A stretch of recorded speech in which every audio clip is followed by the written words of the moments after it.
किशोरमधली कोणती कथा? मध्यरात्री. ऐन मध्यरात्री. लेखक?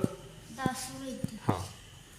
आणि म्हणजे त्यांच्या मम्मीने त्यांना सूचना दिलेल्या असत्या की झोपायच्या आधी वॉशरूमला वगैरे जाऊन यायचं, कारण की ते त्यांच्यासारखं वडिलांना उठवून त्रास देत असतात ना. मग एक दिवस ते ऐकत नाहीत ती सूचना आणि तसेच झोपतात.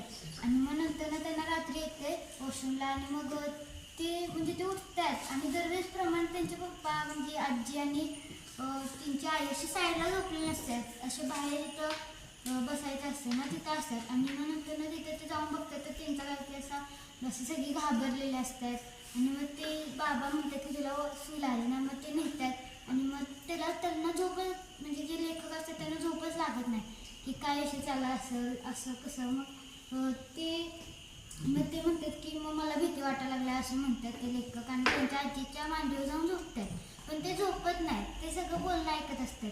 आणि मग ते म्हणजे असं त्यांच्या घर असते ना, त्या घरात असे वरती काय असते माळ असते ना, तिथं असा पैंजणांचा आवाज येत असतो आणि घुंगरांचा आवाज येत असते आणि सगळे त्याच्यामुळं घाबरलेले असतात. आणि मग नंतर परत तो आवाज यायला लागतो आणि त्याच्यामुळे लेखक पण घाबरतात.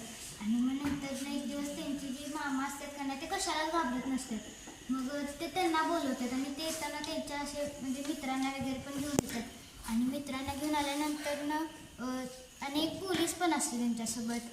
आणि मग नंतर तो पोलीस असते आणि मग ते शेवटी सगळे जातात काठी बिटी घेऊन आले असतात. आणि काय त्या म्हणजे त्या घुंगरांचा आवाज ऐकूनच थोडी पळून जातात आणि थोडी राहतात. आणि मग नंतर ती सगळी त्यांचे पप्पा हे सगळं रात्री चाललेलं असतं. हा. आणि मग सगळी 12 वाजता ते 12 नंतरच आवाज यायचा ना. हां.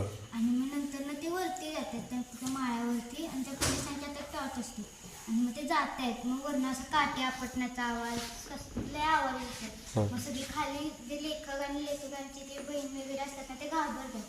मग ते सगळी अशी म्हणजे त्यांना माहीत वाटत असते की ती सगळी सुखरूप खाली आले नाहीत तर. आणि मग शेवटी ते येत आहेत आणि मग तो असते तो त्यांच्या बाबांना विचारते काय झालं वरती. मग ते सांगतात की काय भूतभीत नव्हतं, ते एक मुंगूस होतं, ते त्याला कोणीतरी पाळलेलं आणि त्याच्या गळ्यात ते घुंगरू होतं आणि ते वरती इकडं तिकडं पाळलं. आणि मग नंतर ते म्हणतात की तुम्हाला पण बघायचं आहे काय, म्हणजे त्यांचे वडील. आणि मग त्यांना घेऊन जातात आणि ते बघतात आणि मुंगूस दिसलाय मुंगूस असं काय. म्हणजे तुला आवडली ही कथा? आणि त्यातनं असं कळालं की भूत वगैरे काय नसते, सगळी अंधश्रद्धा असते. माणसाने निर्माण केलेल्या अंधश्रद्धा आहेत ह्या. तुला सुद्धा आवडलं किशोर मासिक? मला भरपूर म्हणजे असं वाचायला लागलं की असं वाटलंच नाही की थांबावं म्हणून. म्हणजे किशोर एकदा हातात घेतलं की